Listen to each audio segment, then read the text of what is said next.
Mendongkrak energi lewat zero waste.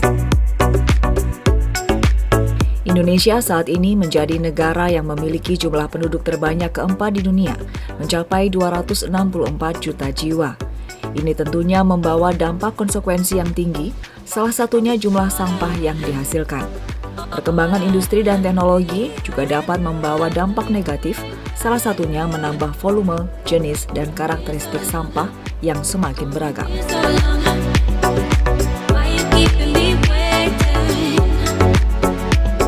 Kementerian Lingkungan Hidup mencatat sebanyak 28,3% dari total sampah merupakan sampah sisa makanan pada 2021, yang kemudian disusul oleh sampah plastik di urutan kedua dengan proporsi sebesar 15,73%.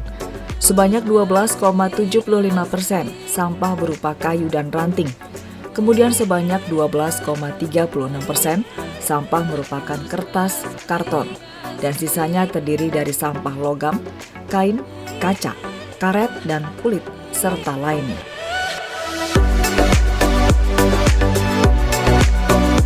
Sampah sisa makanan di Indonesia menjadi permasalahan yang serius. Bahan-bahan organik dari sampah organik tersebut selama ini belum dikelola dan dimanfaatkan secara maksimal oleh masyarakat.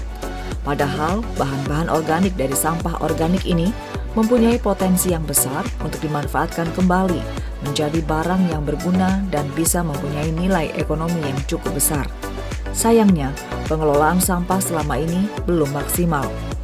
Kementerian Lingkungan Hidup mencatat, rata-rata prosentase sampah terolah dengan cara pengomposan untuk kota di Indonesia dengan cara sebesar 16,2% atau sekitar 11 juta ton per tahun.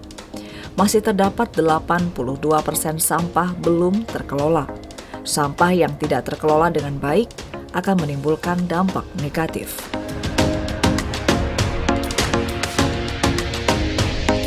Sebagai sampah terbesar, sisa makanan rumah tangga selama ini hanya dimanfaatkan dengan cara sederhana, yakni pengomposan dengan dibakar atau pengomposan yang akan digunakan sebagai pupuk tanaman. Yang pada akhirnya, cara-cara ini ternyata tidak mampu memaksimalkan penyerapan unsur hara dan memerlukan waktu yang cukup lama. Selama ini, sampah organik dapat diolah menjadi pupuk organik, biogas, arang briket, pakan ikan, hewan ternak, kerajinan tangan, dan ekoenzim.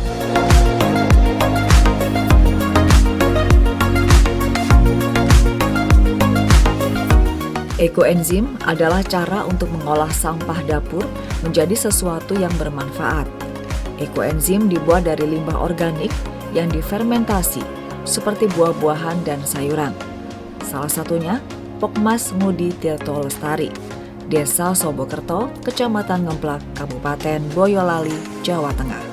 Manfaatnya kan banyak, bagus buat kesehatan, buat di kehidupan rumah tangga kan juga bagus. Karena kita tertarik buat belajar ke Seruni, karena kan kita lihat dari manfaatnya, kita dari cuma memanfaatkan limbah.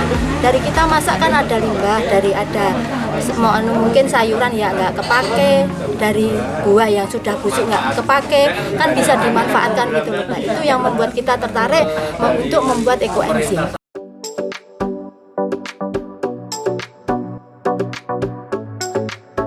Kaldu fermentasi ini nantinya bisa digunakan untuk berbagai keperluan, termasuk pembersih rumah tangga, pupuk, pestisida alami, bahkan kulit. Karena merupakan campuran alami, bebas bahan kimia, ekoenzim mudah terurai dan tidak berbahaya bagi manusia ataupun lingkungan. Kita bisa produksi banyak, bisa jual, ada hasil, ada kas buat Pokmas kita, bisa makmur, bisa memakmurkan, menyejahterakan lingkungan sekitar.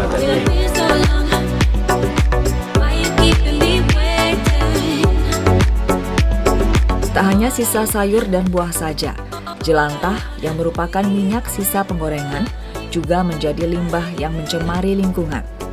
Para ibu di kelompok wanita tani Ngudi Makmur di Desa Sobokerto, Kecamatan Ngemplak, Kabupaten Boyolali, mengolah minyak goreng bekas menjadi sabun cuci, sabun mandi, hingga lilin cantik aromaterapi.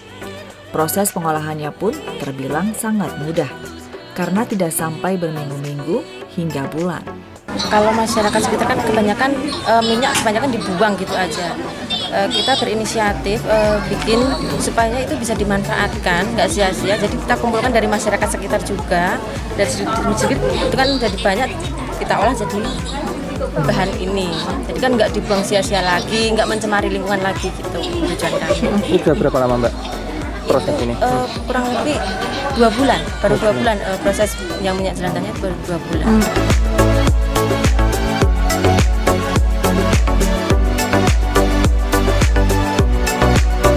Recycle dari jelantah ini sementara digunakan untuk keperluan warga agar komitmen tetap terpelihara. Rencana untuk produksi massal kini sedang disusun.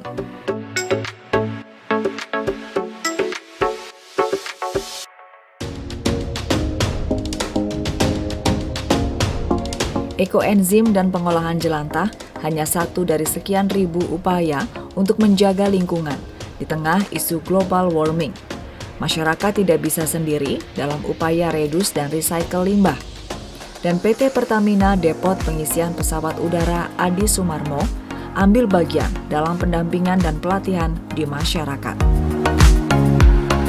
Respon masyarakat di sini tuh sangat bagus dan antusias ya. Artinya kita cuman ibaratnya ngedampingin satu kali kita edukasi, langsung mereka inisiatifnya tinggi gitu. Apalagi juga pemerintah desanya sangat mendukung. Makanya kenapa saya arahkan ke sini, karena memang potensi di sini tuh bagus, baik dari masyarakatnya, potensi sumber dayanya, juga dukungan dari pemerintahnya. Program CSR di Pertamina mendasarkan pada kajian soal mapping untuk memberikan deskripsi tentang potensi masalah yang dihadapi di desa sasaran. Bahkan Pertamina kini tengah menyiapkan program CSR yang sejalan dengan program Kampung Iklim Kementerian Lingkungan Hidup.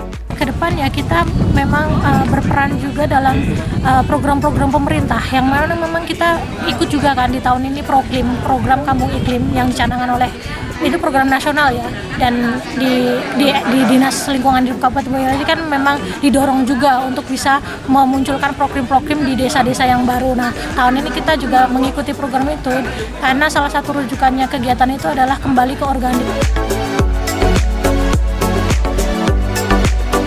Kontinuitas menjadi kunci utama dalam program ini.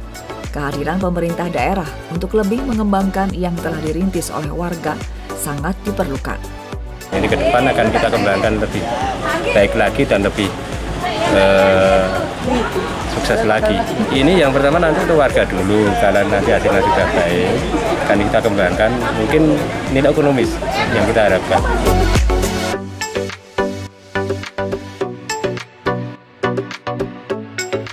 Restu Indah melaporkan.